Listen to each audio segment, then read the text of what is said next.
Bismillahirrahmanirrahim.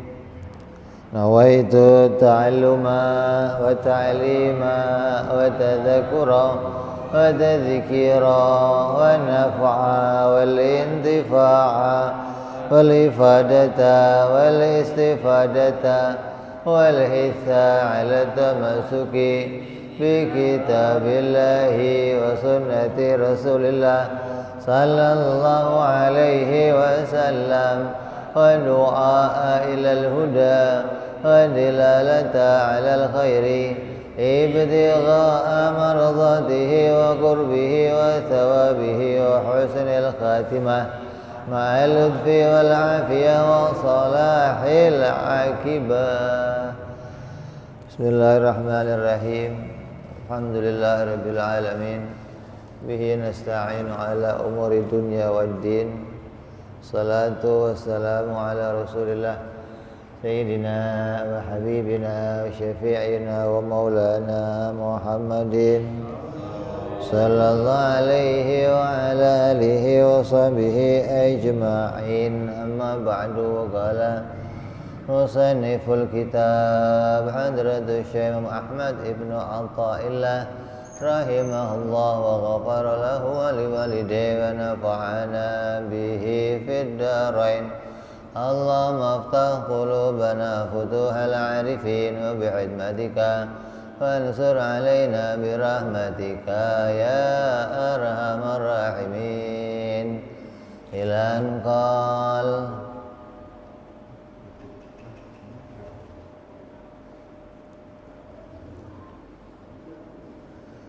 sampai pada hikmah yang ke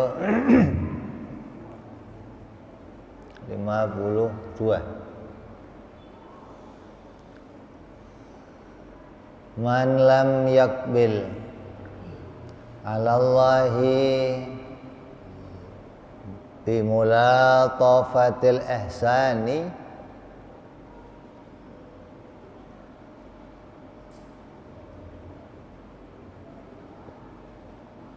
apa itu? Qayyada ilaihi bisalasil imtihan. Siapa yang tidak menghadapkan diri kepada Allah dengan pemberian-pemberiannya yang lembut, yang halus, maka akan diseret menghadap kepada Allah dengan rantai-rantai ujian. Ini makna terjemahannya. Maksudnya, barang siapa tidak menghadap kepada Allah ketika diberi kenikmatan, maka ia akan dipaksa untuk menghadap kepada Allah dengan rantai ujian. Ini orang itu kalau sadar diri ya nggak usah disuruh ngadap Allah. Ada nggak sadar kitanya.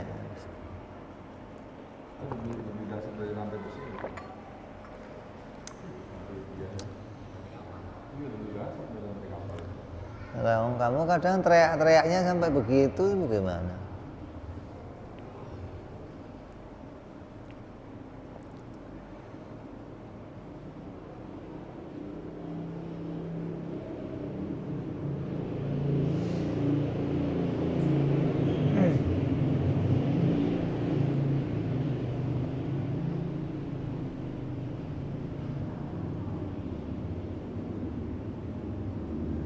Jadi sudah menjadi sunnatullah. Allah itu menyiapkan berbagai macam sarana, alat untuk ibadah. Itu sunnatullah. Semua yang Allah ciptakan ini menjadi sarana untuk ibadah. Artinya Setiap manusia yang diberikan oleh Allah berbagai macam milik, berbagai macam alat, maka semua alat itu ya semestinya tujuannya untuk menghadapkan diri kepada Allah. Kalau dia mempunyai alat, mempunyai perabot, mendapatkan pemberian Allah, kenikmatan dari Allah, tapi tidak dipakai untuk jalannya mendekat kepada Allah, maka itu namanya bertentangan dengan diciptakannya semua peralatan itu. Kayak kamu sekolah, bapak kamu yang beliin peralatan macam-macam, ya pakaian, ya tas, ya sepatu, ya sepeda, sampai laptop kalian. Tujuannya apa itu? Biar kamu bisa sekolahnya gampang, biar mudah, biar nggak sulit, gitu kan? Nah, semua keadaan ini diciptakan oleh Allah agar kita ini mudah. Hikmahnya kita bisa jadi mudah beribadah. Mau sholat sarungnya ada, mau wudhu airnya ada, mau ke masjid kakinya ada. Ini semua disiapkan oleh Allah.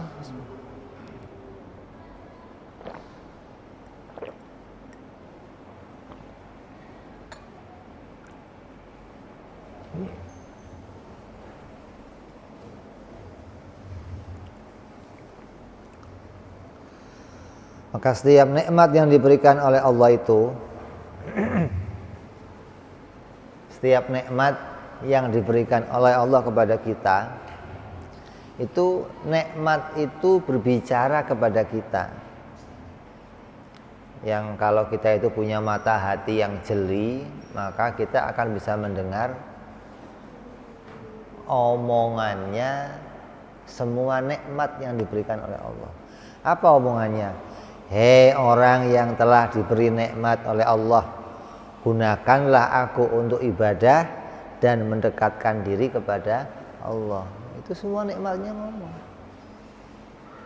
HP, rumah, kendaraan, tangan, alat, semuanya dikasih tahu. Ini saya ini milik Allah. Ditaruh di tangan kamu itu ya nggak semata-mata terus bebas kamu gunakan. Pakai saya untuk ibadah kepada Allah.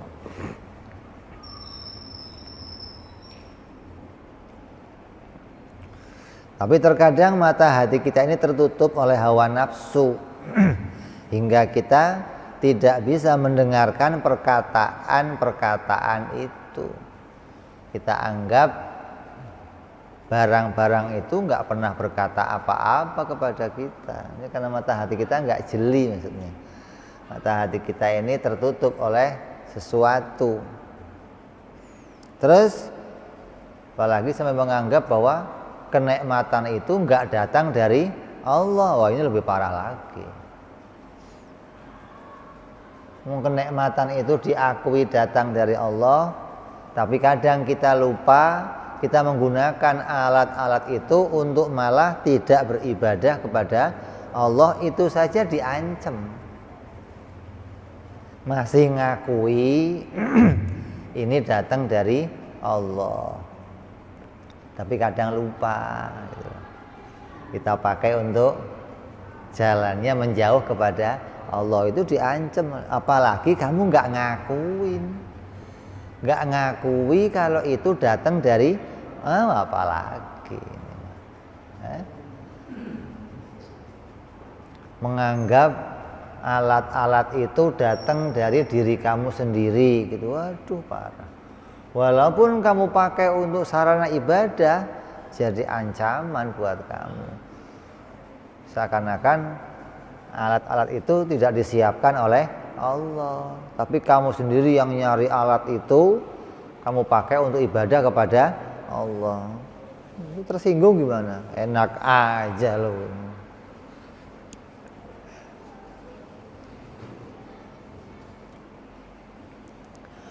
Maka nikmat yang telah diberikan itu ketika kita gunakan nikmat-nikmat itu untuk menjauh kepada Allah, maka bisa saja nikmat itu ditarik kembali oleh Allah. Allah kalau ngasih sesuatu, sewaktu-waktu diambil juga kamu nggak boleh protes. Kalau diambil jahat nggak?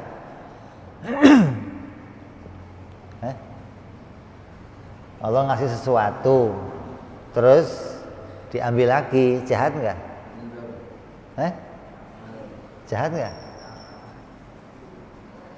Kamu dikasih sesuatu sama Allah, terus diambil lagi, jahat nggak?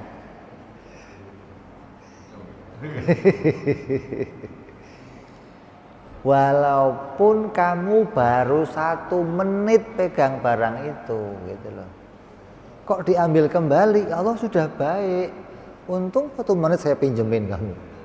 Udah pasti baik. Berarti kamu pernah kebagian maksudnya. Jadi kamu nggak bisa protes. Oh, masa cuma 1 menit doang? Untung 1 menit masih ngerasain. Jadi baik, Allah itu baik banget maksudnya loh. Apapun yang ditarik kembali dari kita, kamu nggak bisa katakan Allah jahat. Kenapa? Miliknya sendiri. Kamu dititipin, kamu dikasih, kamu pakai untuk jalannya yang nggak jelas. Ditarik kembali kan pantas.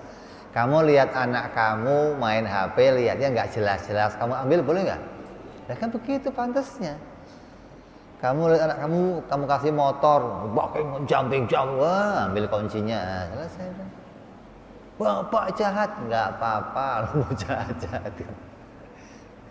Padahal itu bahaya, mesti kenapa? Untung kamu dipinjemin tadi, kalau enggak, was boro-boro pernah. Ya tambah jauh. Wong alat itu diberikan untuk mendekat. Kok malah jauh? Ya diambil sebentar, begitu loh. Kalau sudah nanti ngerempong-ngerempong, tolong balikin Pak, awas janji, siap janji, berubah nih ya. Kok semrawut lagi, ambil lagi ya. Dikatakan di sini apa? Siapa yang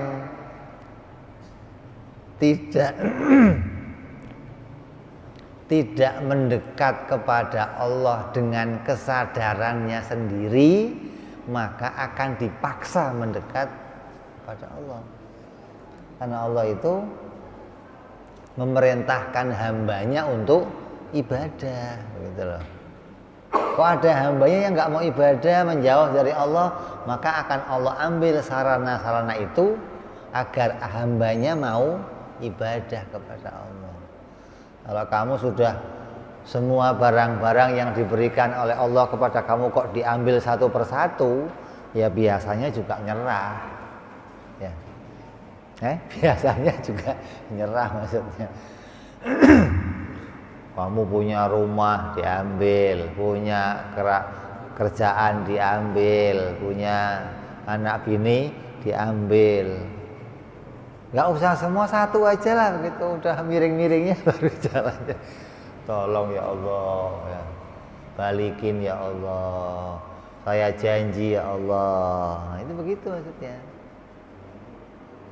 Jadi hati-hati nih, siapa yang tidak mau mendekat kepada Allah dengan kesadarannya, maka Allah akan paksa dia untuk mendekat kepada Allah dengan berbagai macam ujian. Sehatnya diambil, satu sehat kamu diambil udah Masya Allah.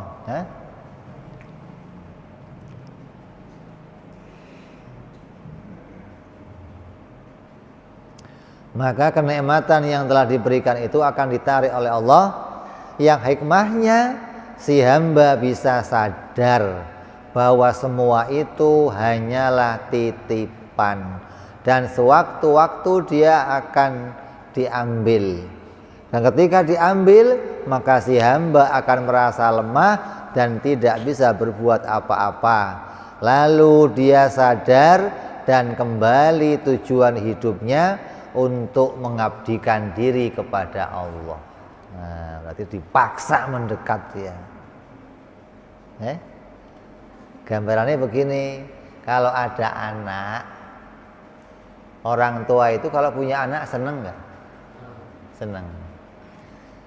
Apalagi kamu habis kerja, pulang, pengennya jumpa siapa? Anak. Anaknya dipanggil-panggil, nak sini nak, kabur sono. Nak sini nak, bapak datang, kabur sono. Kamu apain kira-kira?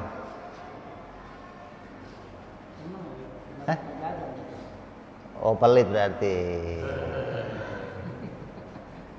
Kamu cari duit buat siapa? Kamu cari duit buat siapa? Buat sendiri? Oh iya bener, lantas berarti. Karena kamu cinta sama anak kamu, dipanggil dia lagi seneng sono, seneng sana, akan kamu samperin, kamu tangkep, sek, bawa. Anaknya gimana? Turun pak, mau main pak, nggak ada urusan kamu. Kamu ambil dia, kenapa? Kamu seneng sama dia, kamu lagi rindu sama dia, kamu pengen deket sama dia. Ini gambaran kita begitu loh. Nah, hamba itu begitu kepada Allah. Kalau hamba itu dikehendaki Allah mendekat, maka akan dipaksa dia dekat dengan Allah. Jalannya apa? Diambil semua sarananya. Mau nggak mau deket, ya Allah, ya Allah, isinya ya Allah, kesian ya Allah. Minta dikembalikan lagi kayak orang sakit. Pengennya apa? Pengennya apa? Sembuh. Kamu nggak betah sakit kan? Nggak betah. Kita ini orang yang nggak betah sakit. Padahal sakit itu sarana kita mendekat kepada Allah. Kalau kamu sedang dijadikan punya sarana dekat kepada Allah, terus kamu minta, ya Allah sembuhkan ya Allah, sama aja kamu ngomong jauhkan ya Allah. Itu dikabulkan nggak kira-kira? Itu loh. Jadi jangan kalau ada orang sakit dianggap, kenapa kok saya sakit? Loh, kamu lagi disayang sama Allah. Allah mau kamu dekat dengan dia, begitu loh. Maka dijadikan oleh Allah berbagai macam cara begini agar kamu mendekat. Lah kamunya nggak mau tahu, maunya sono kabur lagi, maunya kabur lagi, maunya kabur lagi. Ya nggak diturutin biar. Artinya sakit itu dijadikan oleh Allah jadi sarana agar hamba mendekat. Allah ridho ketika kamu sedang mendekat kepada Allah. Lah kamunya nggak ridho, gimana ini? Kan aneh ini. Terus kamu minta keridhoan itu diputuskan, kira-kira bagaimana? Ini kita ini begini, kadang kita pingin sesuatu yang padahal sesuatu itu memutuskan kita dari kasih sayangnya Allah. Jadi kamu jangan melihat secara dohirnya saja, jangan dikira bahwa yang paling penting itu sehat. Enggak, sakit itu juga jadi alat untuk mendekat kepada Allah, nggak cuma sehat. Jangan dikira hanya kesehatan yang bisa menjadi alat dekat kepada Allah, hanya kekayaan yang bisa dekat dengan Allah, hanya enggak, fakir juga bisa dekat, miskin juga bisa dekat, sakit juga bisa dekat. Karena di mana? Memang itu alat semua, tinggal kamu dipaksa apa datang sendiri gitu aja. Kalau kamu yang waras ya datang sendiri gitu, namanya waras. Misalnya kalau nggak waras kan lain lagi geblek maksudnya loh, lagi datang sablengnya ya begitu.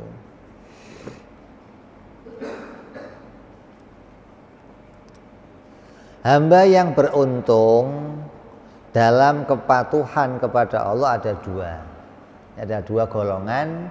orang yang beruntung. Yang dua golongan ini menjadi orang disebut patuh kepada Allah.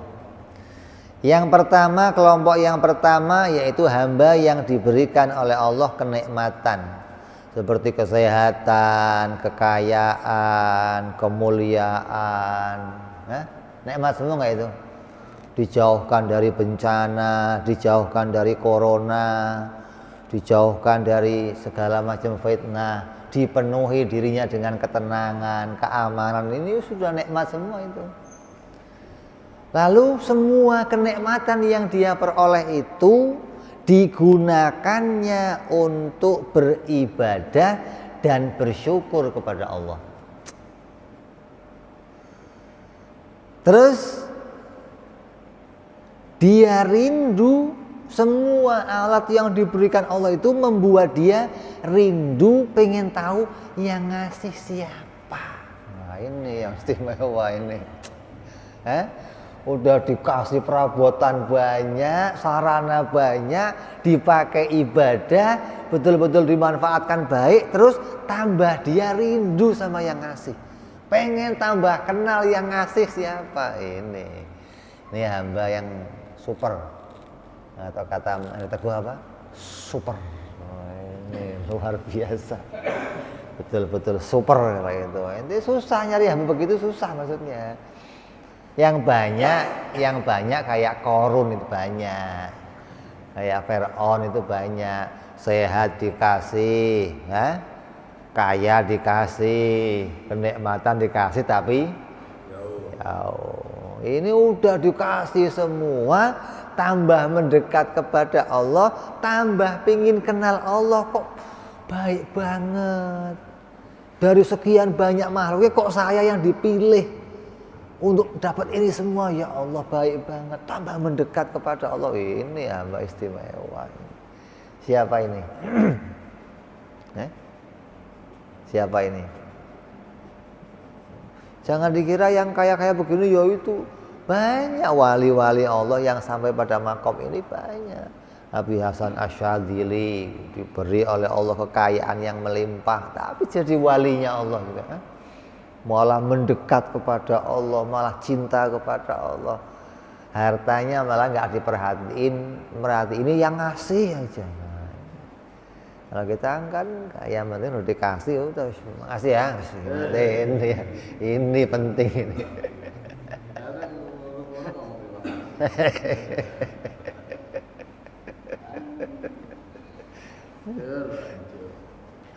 Ini yang pertama, kelompok yang pertama. Kalau kamu kok bisa berada pada kelompok ini, maka kamu termasuk kelompok yang beruntung. Diberi oleh Allah sarana, diberi oleh Allah perabotan untuk alatnya ibadah, kamu pakai ibadah dan kamu terus mendekat dengan Allah dengan semua perabotan itu. Ini orang-orang yang berada dalam keridhaan Allah Subhanahu wa taala.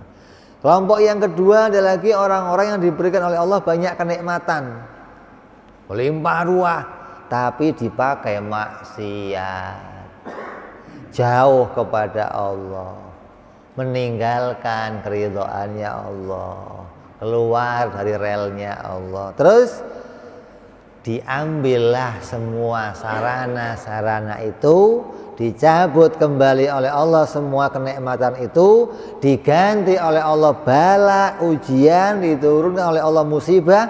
Berupa apa? Badannya dijadikan sakit, hartanya diambil, kerjanya dihilangkan. Tapi semua itu menyadarkan dia dan membuat dia mengingat dan kembali menghadapkan diri kepada Allah dengan keadaan semua musibah-musibah yang dialaminya. Jadi kemiskinannya, sakitnya, kesusahannya jadi alat untuk dia mendekatkan diri kepada Allah. Ada orang yang enggak begitu, begitu dikasih miskin nyupang. Ada? Nah, itu begitu, malah mencari selain Allah untuk menjadi tempat pelariannya. Mencari selain Allah, menganggap ada selain Allah yang bisa menolongnya mendapatkan kembali semua sarana itu. Kan ada sering ya, ada orang perusahaannya hancur, datang kemana? Mau ngapain?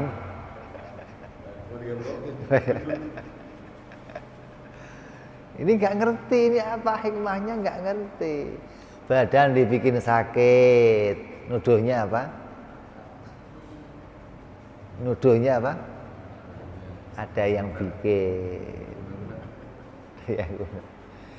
Dia nggak nyadar ini datang dari Allah. Allah nguji kamu biar kamu kembali kepada Allah, biar kamu ingat. Enggak, tambah lupa, tambah lalai, tambah jauh dari Allah. Dicari orang-orang yang bisa mengembalikan semua yang kemarin dia tinggalkan, yang kemarin diambil, pengen ini loh parah. Dia tidak berada dalam keridhaannya Allah. Kelompok yang kedua ini orang yang diberikan oleh Allah badannya sakit, rezekinya disempitkan oleh Allah, kerjanya disusahkan oleh Allah. Tapi dengan ini semua dia jadi sadar kembali kepada Allah, mengemis-ngemis kepada Allah, ya Allah ampuni hamba ya Allah. Bukan kembalikan, bukan. Ampuni saya yang sudah lalai menggunakan itu semua ya Allah. Maka sekarang saya siap menghadap diri kepadamu ya Allah. Enggak mikirin lagi yang kemarin, bukan kembalikan lagi ya Allah, bukan. Tapi menyadari bahwa semua itu titipan Allah dan semua itu bukan menjadi alat. Harus itu, bukan ini pun bisa jadi alat mendekat kepada Allah. Sakitnya untuk mendekat kepada Allah, miskinnya untuk mendekat kepada Allah, susah kerjanya untuk mendekat kepada Allah. Ini hamba yang luar biasa. Makanya dalam satu riwayat ada imam ahli tasawuf sedang berjalan-jalan. Di tengah jalan dia menjumpai seorang yang buntung tangannya, buntung kakinya. Udah di situ aja nggak kemana-mana. Kalau ada orang lewat, makanannya sisa sama dia diambil dimakan. Alhamdulillah, Masya Allah, engkau begitu baiknya kepadaku ya Allah. Ini Abu Yasan ini wali ini bingung, ini kamu ini kok bisa bersyukur? Ini yang disyukuri apanya? Wong sakaki nggak ada, tangannya nggak ada, ibadah susah, kok masih bisa bersyukur kepada Allah dan mengatakan betapa engkau baiknya kepadaku ya Allah. Tanya, ente ini punya kaki? Enggak. Tangan? Enggak. Terus kamu dapat nikmat apa dari Allah? Yang kamu makan yaitu makanan sisanya orang. Kamu tinggal ya di emper jalan begitu. Terus kenikmatan mana yang kamu peroleh dari Allah? Apa jawabnya? Allah jadikan saya lisan yang bisa berzikir. Dan Allah jadikan hati saya hati yang bisa bersyukur. Itu kenikmatan yang luar biasa. Kalau saya sudah dijadikan begini kok hati saya ngedumel, aduh susahnya saya. Ini saya udah begini masih dikasih hati bisa syukur, itu ya Allah, saya ini nikmat rasanya. Jadi diberikan hati oleh Allah bisa menerima apapun pemberian Allah, itu nikmat yang luar biasa. Begitu loh. Dikasih miskin terima, dikasih sakit terima, dikasih melarat terima. Seperti siapa? Para nabi-nabinya Allah yang dijadikan contoh Nabi Allah Ayub alaihi salam. Hartanya diambil, anak-anaknya diambil, kesehatannya diambil, nggak ada urusan, tetap ibadah kepada Allah. Ini jadi gambaran bersyukur kepada Allah, padahal kenikmatannya ditarik semua. Satu kenikmatan yang disisakan oleh Allah itu disyukurinya yang luar biasa. Ini namanya semua yang sarana itu dikurangin, tapi sarana apapun yang masih tersisa digunakannya untuk tetap mendekat kepada Allah. Jangan dianggap sarana untuk mendekat kepada Allah hanya rupanya sehat saja, enggak. Jadi kalau kita sudah masuk dunia ini, kamu akan melihat betapa hebatnya hati mereka, orang-orang yang bisa sampai kepada Allah dengan sedikitnya sarana, dengan pahitnya sarana. Surga itu enggak gratis. Surga itu bukan barang gratisan maksudnya. Diskon. Ada. Surga itu penuh perjuangan. Nah, perjuangannya apa? Ya itu tadi itu. Dikasih yang baik-baik ya terima, dikasih yang pahit-pahit ya terima. Wong dia yang ngasih, sono yang ngasih. Tapi kalau kamu nggak bisa melihat sono yang ngasih, ya ini yang susah hati kita. Yang tadi putus tangan kaki, dia tahu ini Allah yang ngasih, begitu loh. Maka dia nggak pernah protes sama yang lain. Kalau dia tahunya gara-gara si anu kaki saya putus, gara-gara si anu tangan saya putus, itu hatinya ngedumel terus. Coba saya nggak putus, saya masih bisa ke sono. Coba saya nggak sakit, masih bisa ke sono. Awas ini sudah buntung, ruwet lagi.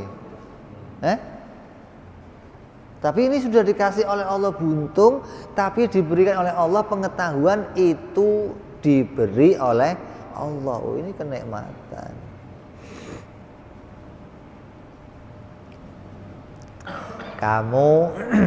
Kamu dimasukkan ke dalam ruangan. Di ruangan itu kumpul banyak orang. Terus lampunya dimatiin. Begitu lampunya mati, kepala kamu dikelepak orang. Pak. Yang kamu cari siapa? Gelap, nggak kelihatan. Kamu mau nuduh siapa kira-kira? Belum selesai, kamu marahnya belum hilang, dikelepak lagi. Pak. Gitu. Itu kira-kira yang kamu inginkan apa kira-kira? Mau apa ngapain? Kalau nyala mau ngapain? Kalau nyala mau ngapain? Tolong nyalain lampu, marah-marah. Begitu lampu dinyalain, yang kamu cari siapa? Begitu kamu nengok, mak kamu di belakang. Marah nggak?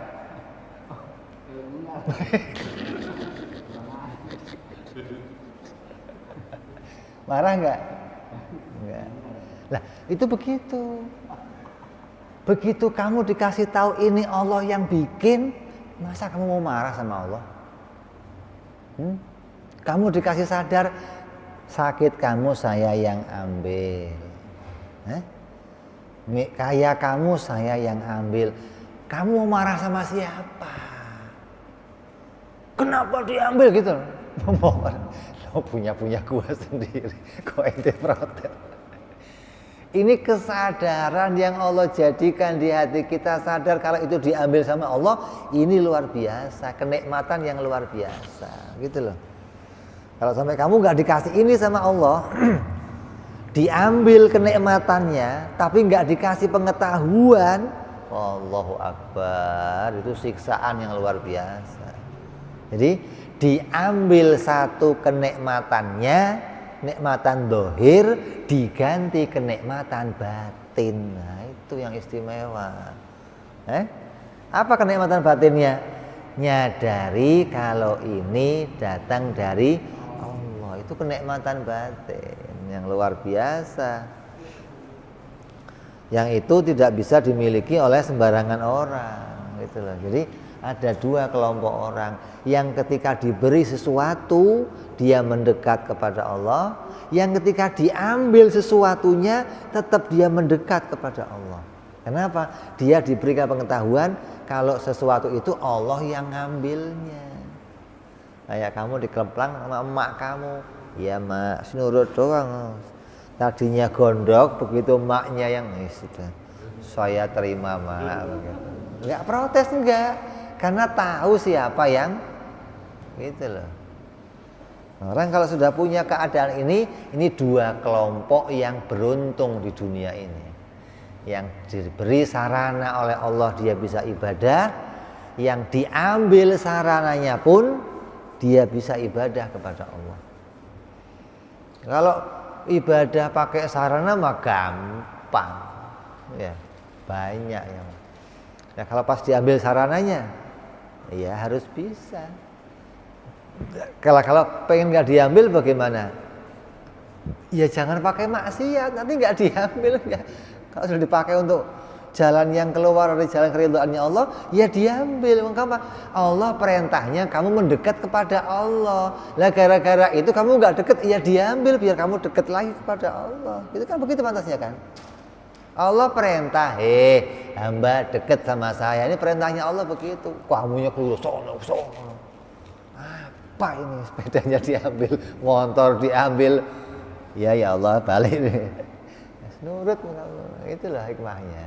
Jadi jangan dianggap bahwa diambilnya semua sarana itu Allah nggak sayang sama kita, nggak. Justru itu kasih sayang yang Allah tampakkan kepada hamba-hambanya. Jadi dua kelompok yang harus kita lihat, saya bagian dari itu atau tidak.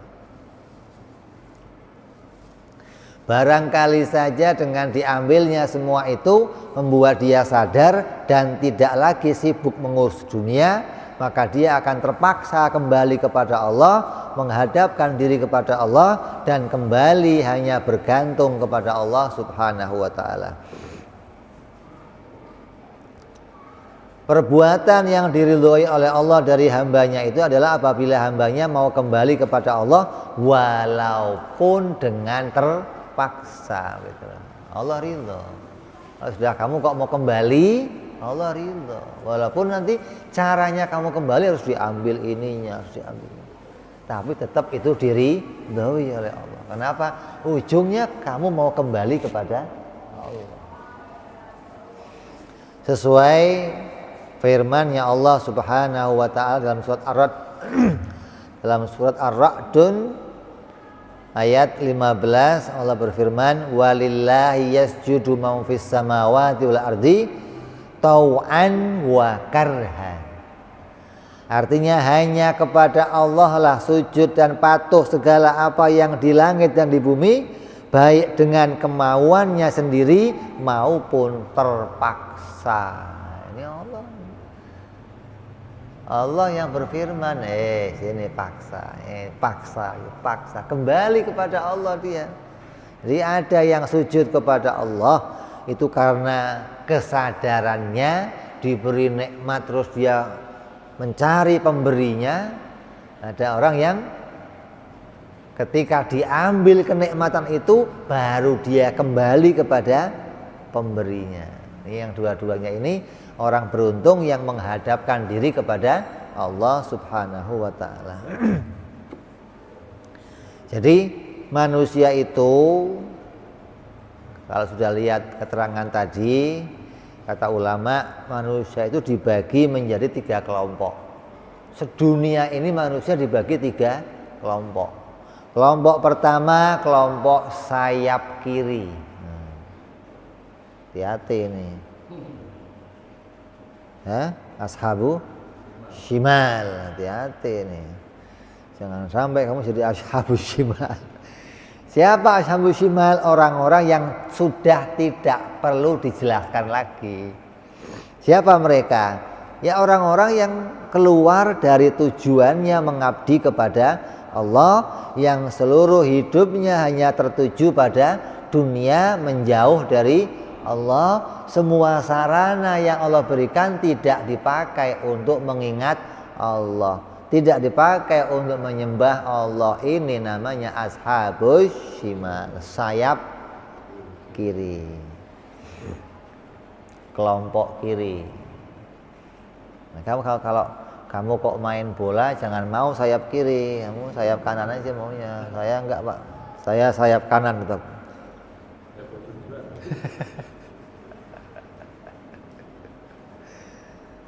Ini kelompok pertama, mudah-mudahan kita tidak masuk kelompok ini.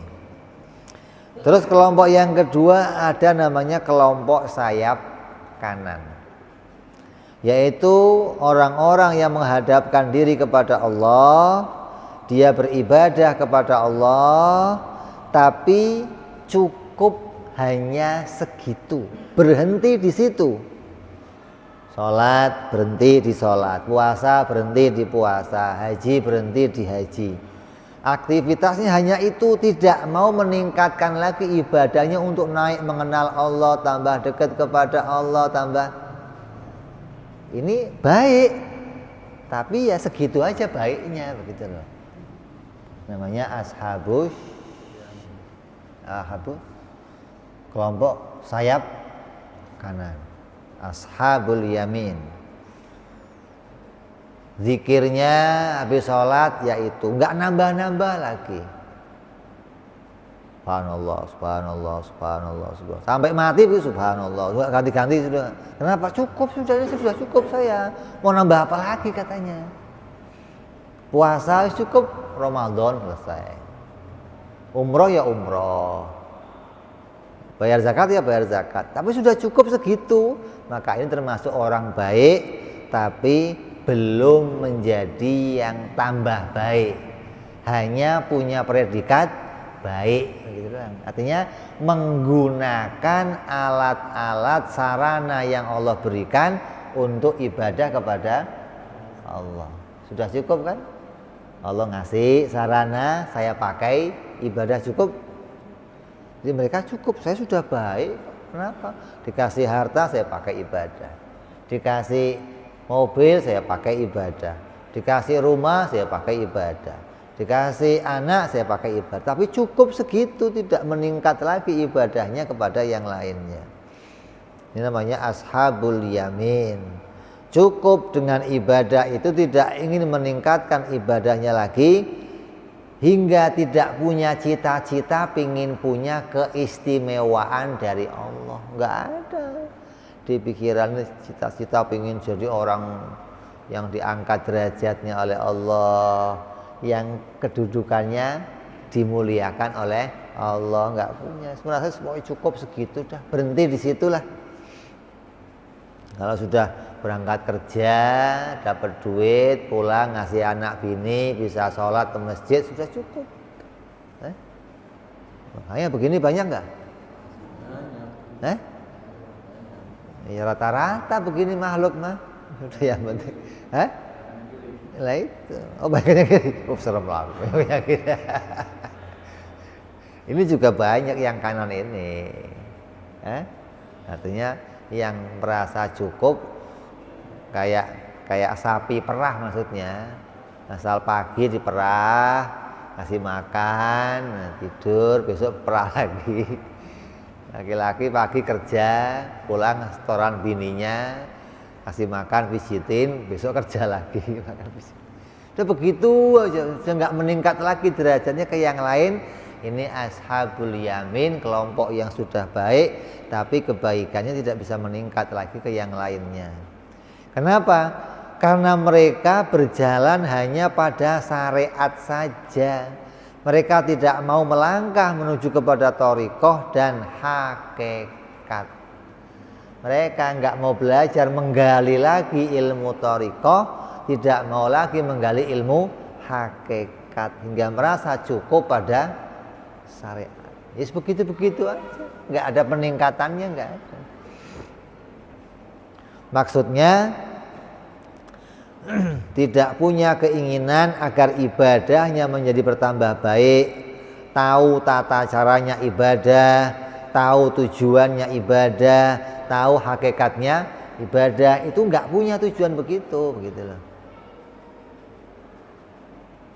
Tujuannya cukup sholat, puasa, nggak pengen tahu saya ini ibadah itu hakikatnya apa, hidup saya hakikatnya apa, bagaimana mengenal Allah yang benar, bagaimana ibadah yang tambah baik. Itu enggak punya keinginan itu namanya ashabul yamin. Yang ketiga kelompok as-sabiqun, orang yang cepat, orang yang nyampe pada Allah duluan.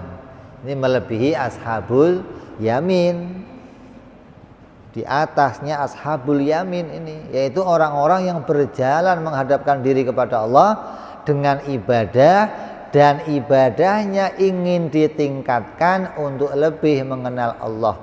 Lalu mereka mengikuti jalan para pendahulu-pendahulunya, meningkat, ikut thariqah, ikut zikir tambahan, punya amal-amal yang ditingkatkan, yang orang lain nggak beramal itu dia kerjakan. Puasa Senin Kemis, ada puasa Daud, ada puasa, terus pingin ibadahnya terus meningkat kepada Allah.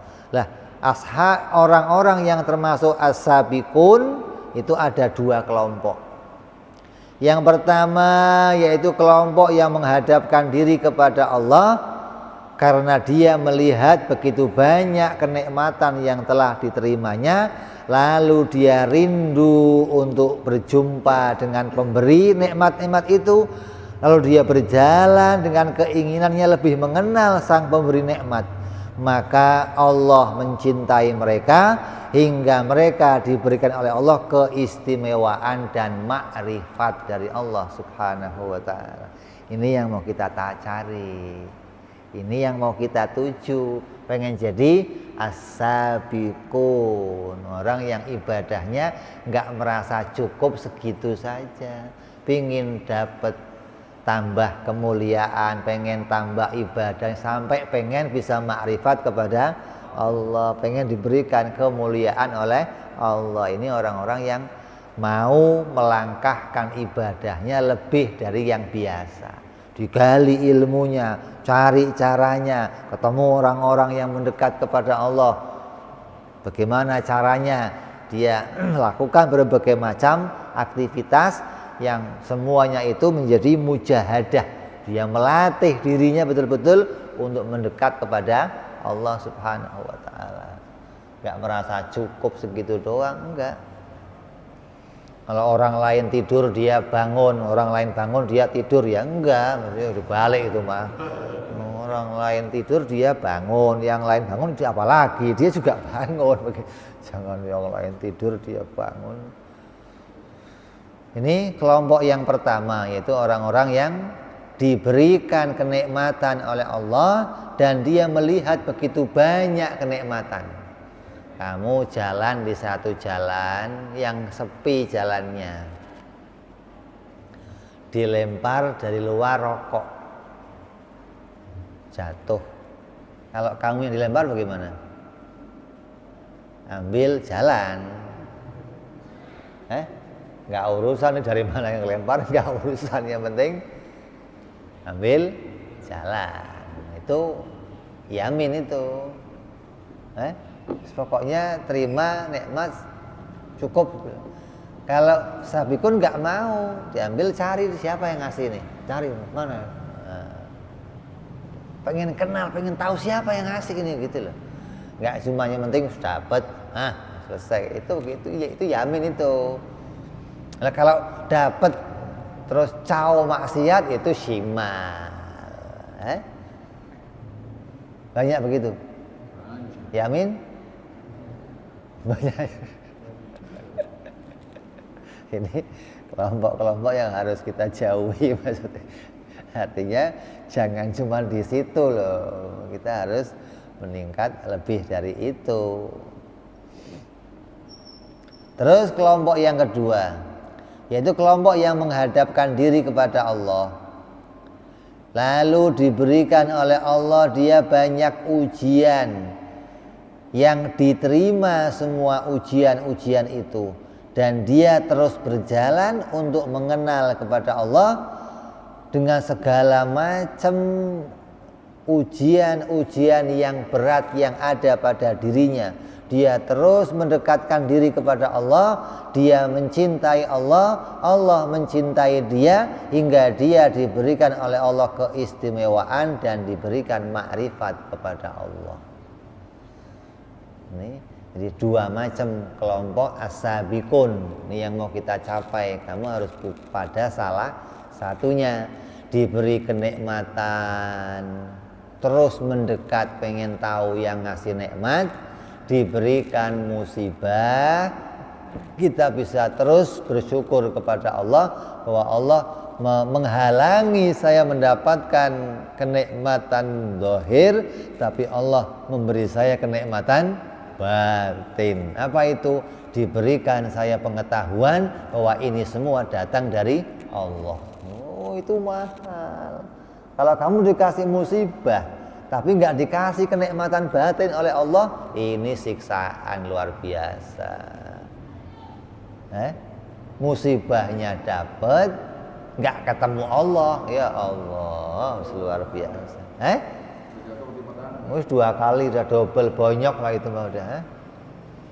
Tapi kalau kamu kok dikasih musibah, dikelepak kepalanya, begitu nyala tahu mak kamu, mak, masya Allah, nggak ada marahnya, udah bagaimana, terima kita gitu loh. Kamu tahu jatuhnya datang dari Allah, ketika diangkat sakitnya datang dari Allah, ketika diberikan kamu miskin datang dari Allah. Yang ngasih corona ini Allah, masa mau kedomel sama Allah, ngomel-ngomel sama Allah, ini corona gak habis-habis, gimana sih ya Allah, begitu kira-kira. Orang yang protes keadaan corona gak habis-habis, gak terima sama corona, ya kamu pesen aja sama malaikat atau sama siapa, suruh nyampaikan ke sono maksudnya. Kalau orang yang diberi oleh Allah kesadaran, oh tahu datangnya dari Allah, maka dia akan bisa menerima dan gak akan pernah banyak protes. Pahitnya sepahit apapun yang diterima, usman dari sono bagaimana? Ini dua kelompok yang harus kita capai salah satunya. Kesimpulannya apa? Seseorang harus bisa mendapatkan keridhaan dan cinta dari Allah. Setiap dari kita ini, tujuan hidup kita apa? Menghambakan diri kepada Allah dan mendapat keridhaan Allah. Baik mendapatkan keridhaan dari Allah sebagai kelompok sabiqun yang pertama, maupun sebagai kelompok sabiqun yang kedua. Jadi tujuan kita pengen dapat ridhonya Allah, jangan cuma jadi yamin, tapi harus jadi sabiqun, walaupun kelompok pertama ataupun kelompok kedua. Diupayakan harus menjadi kelompok sabiqun, orang yang terus pengen mengenal kepada Allah, mengenal sang pemberi kenikmatan, mengenal zat yang maha baik, terus pengen kenal Allah. Jadilah kita salah satu dari dua kelompok tersebut. Jangan hanya menjadi sayap kanan, ashabul yamin saja, apalagi kamu sampai jadi ashabus shimal, na'udzubillahi min dalik. Mudah-mudahan kita semua hatinya senantiasa terikat dengan kebaikan, hati kita senantiasa oleh Allah diberikan cahaya tauhid, hati kita senantiasa diberikan oleh Allah terbuka untuk memahami petunjuk dari Allah. Apapun yang datang kita bisa menyadari itu datang dari Allah, dan kita bisa mengembalikan semua kenikmatan yang Allah berikan untuk alatnya ibadah kepada Allah Subhanahu wa ta'ala. Dan mudah-mudahan kita menjadi hamba-hamba yang diridhoi oleh Allah di dunia sampai di akhirat nanti, bibarakati Nabi Muhammad sallallahu alaihi wasallam. Lahumul Fatihah. A'udzu billahi minasyaitonir rajim. Bismillahirrahmanirrahim. Alhamdulillahi rabbil alamin, arrahmanir rahim, maliki yaumiddin. Iyyaka na'budu wa iyyaka nasta'in, ihdinas siratal mustaqim. صراط الذين أنعمت عليهم غير المغضوب عليهم ولا الضالين آمين. يا ربنا اعترفنا بأننا اقترفنا وأننا أسرفنا على لظى أشرفنا فتوب علينا توبة تغسل كل حوبة واستر لنا عوراتي وآمن روعتي واغفر لوالدينا ربي ومولودينا والأهل والإخوان وسائر الهلان وكل ذي محبة أو جيرة أو صحبة والمسلمين أجمع آمين ربي اسمع فضلا وجودا منا لا باكتساب